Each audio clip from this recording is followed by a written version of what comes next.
This stadium has been the site of quite a bit of Oregon history. Recently, it went through a major renovation and was renamed Jeld-Wen Field and is now home to the Portland Timbers, a professional soccer team. And that's where our trip to Bend comes into the story, because the man responsible for bringing soccer back to Portland resides in Bend, and the Jazz Club at the Oxford Hotel is the site of his latest import to Oregon.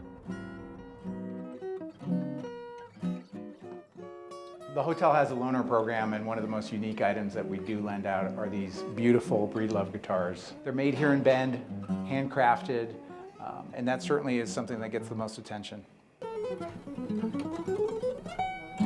I've never stayed in a hotel where they've given me a guitar before.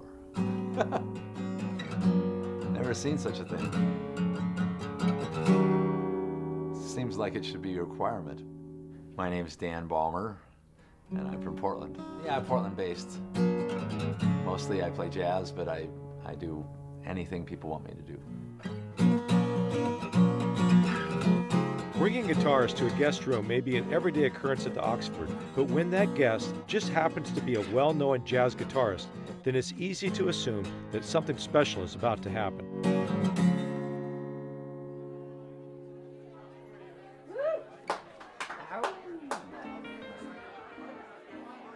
Hi, I'm Marshall Glickman, a native Oregonian, born in Portland, and this is my son, Laz Glickman, a heck of a good downhill skier, a decent baseball player, and a very good jazz pianist. It's just a fourth pattern, so like this one I like too. With his young son's growing talent in mind, Marshall struck upon an idea while spending an evening with his wife in downtown Bend. Well, it's just was born out of two things. One, my wife and I were bored.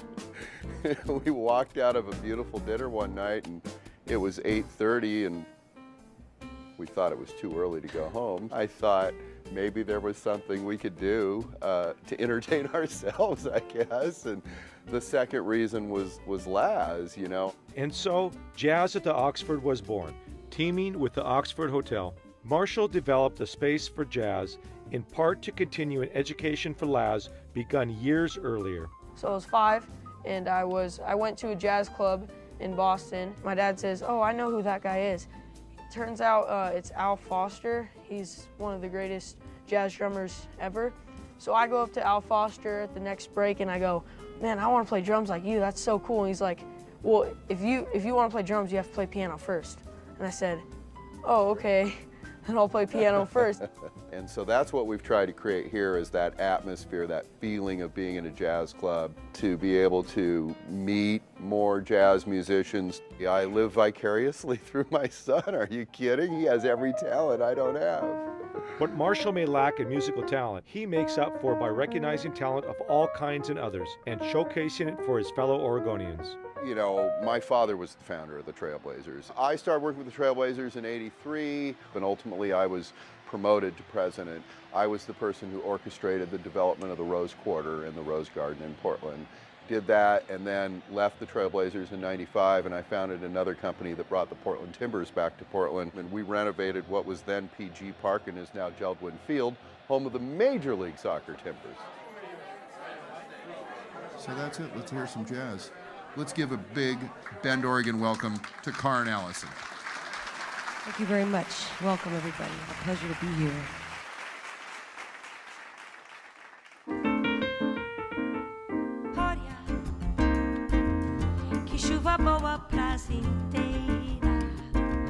To me, Central Oregon represents being an Oregonian. It's about being outdoors, but also having city things to do, and I think that's what makes Oregon really special.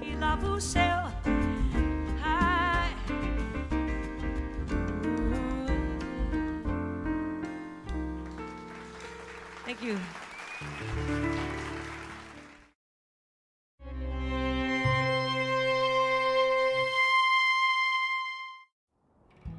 You would think that after a day of snowshoeing and dog sledding, followed by an evening of jazz that took us well into the night, we'd be ready to hit the recycled pop bottle sheets back in the room. But no, the stars were calling, and we had an answer. snowshoeing takes the form of both daytime trips as well as nighttime trips. The nighttime trips are spectacular because most people, particularly in the wintertime, don't necessarily think about getting outdoors at night. And to go out underneath the light of the stars when the heavens are just gloriously filled with twinkling lights, or under the spectacular beam of that orb that we call the moon, it's an amazing experience to be on snowshoes in the forest at night. One of the nighttime trips that we do at Wanderlust is called our Bonfire on the Snow trip. It is one of those spectacular nighttime experiences with the added benefit of shoeing to a hand-carved amphitheater in the midst of the forest where a crackling bonfire awaits our guests. Cool, you guys all feeling good? We'll continue our journey, kind of heading a little further into the eastland. 6 brightest stars that you'll see in the winter sky make up the winter hexagon. If you know who they are and where they are, you also know 6 constellations. We'll go out and move 8,000 pounds of snow to dig an amphitheater. We're like Michelangelo out there, you know, carving and sculpting. There you go, my friend. Thank you very much. It's a pleasure. And all of that because we want to provide our guests, our clients, something that is extraordinary.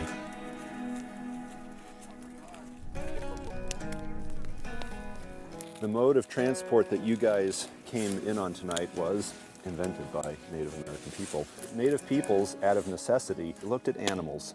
And if you've ever had the opportunity to look at an animal's foot, like a bobcat, you know, it's not that big of an animal, but its foot is enormous. Native peoples looked at the bobcat's feet and they said, man, that's what we need. We just need bigger feet. The oldest known snowshoe that we've ever found is 6,000 years of age.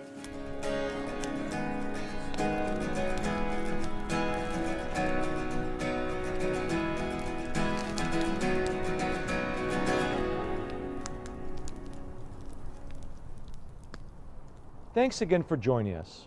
It's been great having you along with our trip to Bend. Before we part ways, I want to leave you with one more song from Karen Allison at the Oxford. Remember, do not follow where the path may lead. Instead, go to where there is no path and leave a trail. See you soon. A felicidade do povo parece a grande ilusão do carnaval. A gente trabalha o ano inteiro com momento de sonho pra fazer a fantasia de rei, ou de pirata ou jardineira, pra tudo se acabar na quarta-feira.